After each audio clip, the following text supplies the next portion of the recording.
Hi, and thank you for watching Chiron's Tech News. Allons-y!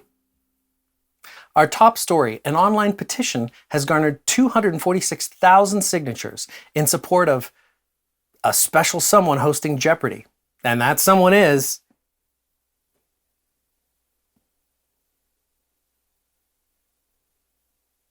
this guy right here. Sir LeVar Burton. He was knighted, right? Yeah. Anyway, I'm pretty sure he was knighted. He's known for his role as Geordi LaForge in Star Trek The Next Generation, and the Jeopardy website has listed him in their guest host schedule. Through our deep and wide network, we've obtained exclusive leaked footage of the final round of the competitive Jeopardy host auditions. Candidate number 1, please begin. What substance is used to regulate the antimatter reactions inside the warp core of a starship? What is vibranium? I'm sorry. The answer we're looking for is dilithium crystals. Okay, can we have candidate number 2, please? That answer is incorrect. Exterminate! Exterminate! Yeah, we're going to go ahead and say thanks, Dalek. Yeah, we'll let you know. BBC reports that Apple and Google are finally getting some pressure by government senators over their app stores and the anti-competitive behavior they engage in. Tile, Spotify, and Match also had representatives give evidence, accusing the two tech firms of charging exorbitant fees and copying their ideas. In order to provide security for users, the two companies said the fees were justified. Let's look at this just for a moment. They spend a fixed amount of upfront time ensuring a new app is secure.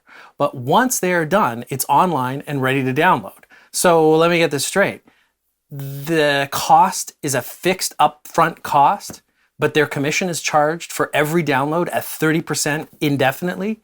Let's look at how much they make. From Apple.com themselves, of the 519 billion the App Store ecosystem supported in 2019, they said sales from physical goods and services accounted for the largest share at 413 billion. Within that category, m-commerce apps generated the vast majority of sales, and of those, retail was the largest at 268 billion.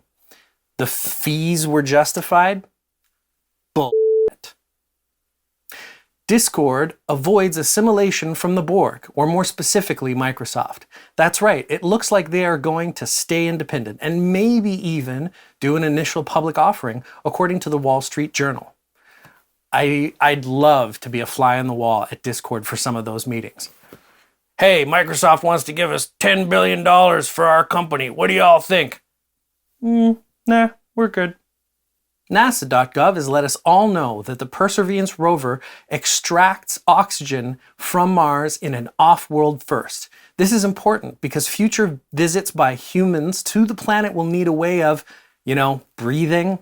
And so this step means that they don't have to totally depend on what they bring with them to the red planet. By the way, NASA spending actually creates an enormous amount of economic activity and actually makes money. So all the cool space stuff that NASA does is actually good for the economy. All right. Our next story comes from 9to5Mac and talks about the latest leaks revealing that the upcoming Macs may not have touch bars and will have extra I/O ports. The documents show that on the right-hand side, there's an HDMI port, a USB-C port, and an SD card slot. They also show that on the left side, there will be a MagSafe connector, 2 USB-C ports, and a headphone jack. I actually use an older 17-inch MacBook Pro because I didn't want to give up the big screen, nice keyboard, and all the good ports. So now it looks like I was right about all that stuff and that these things matter to people, like keyboards that don't die and feel good and being able to plug all my stuff in. So guess what, Apple? Maybe you're not so brave to force people to ditch their plethora of existing internal hardware and gear. That's right. It means no more of this stuff, dongles, gears, and other peripherals that just aren't necessary if you buy the new Mac.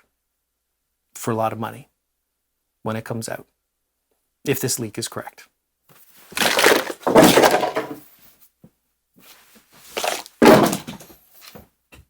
Check this out. The latest version of Ubuntu is out.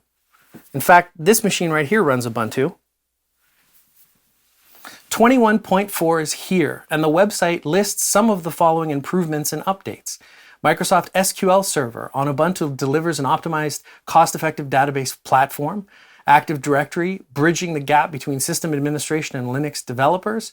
Flutter and Wayland, a smoother graphics experience. New dark theme provides a refreshed user experience. Yeah, I actually run Ubuntu on this machine here, both because it runs extremely well and because it automatically supports the touchscreen interface out of the box. See? Like I've shown you before, I can do this kind of stuff, which is pretty cool. So I think it's time for an upgrade on this machine right here. And now it's time for retro news.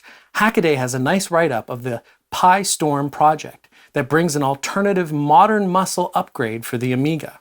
This project uses a Raspberry Pi and a supporting PCB that fits in the CPU socket of an Amiga. This gives the Amiga a much faster CPU, virtual SCSI drive, and a virtual RTG graphics card with almost all P96 supported functionality. But that's only half the story.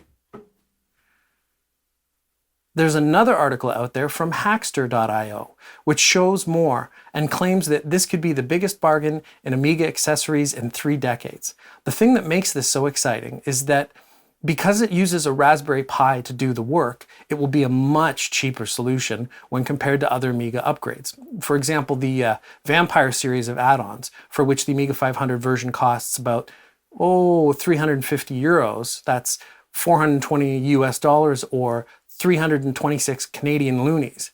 This solution would be much cheaper, and the Hackster article talks about the add-on board costing as little as $13. Now, I'm excited about Pi Storm. This is great. If anybody wants to donate one of these things, I'll make a whole video about it. Put it through its paces on a real Amiga and everything. Well, that's it. I hope you're happy and healthy, and thank you for watching.